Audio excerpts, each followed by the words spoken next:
the HomeLink device that they had. Yeah. Okay, it's calling to give Droid Life, and we're going to do sort of a quick software tour and look at some of the new features that are introduced with the Galaxy S4. So the first thing is the lock screen. So, and they've added this hover feature. I don't know if you guys can see that little trace following my finger. So it's that glowing light. And then if you actually touch this, it's kind of a cool lock screen. You can see the light just sort of glowing and glowing. And then if you want to unlock it, it's just a swipe across and unlocks. So once you get in there, this looks pretty basic as far as TouchWiz goes. You know, you've got panels. You can pinch to zoom to add more and remove some. You know, most of the widgets in here, we'll look at these later, but they appear to be just sort of standard widgets. Same thing with the app drawer. You go in here. You go in here, you can swipe between these. We should point out that it's crazy buttery smooth, but we also were talking about this earlier, and that just makes sense nowadays. Phones should be this crazy fast. Here's just a look at some of the widgets. There's a little lag.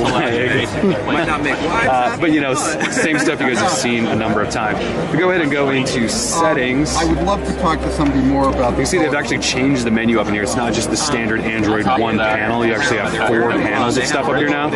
So if we go down here and go to About Device, you can see Android 4.2.2. So it's actually running the most current version of Android, which is surprising. There's a model number i9505. We're not sure if that'll change with different model numbers we see them, but we thought i9500 was going to be the update, or I'm sorry, the version.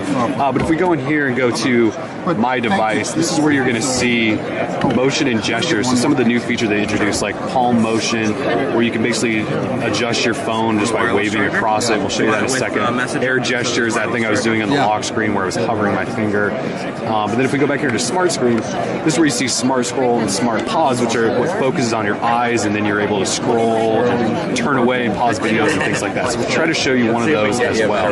But otherwise in here, it's pretty much looks like old Samsung TouchWiz menus. It's just separated into 4 different things. So let's go ahead and go into the browser.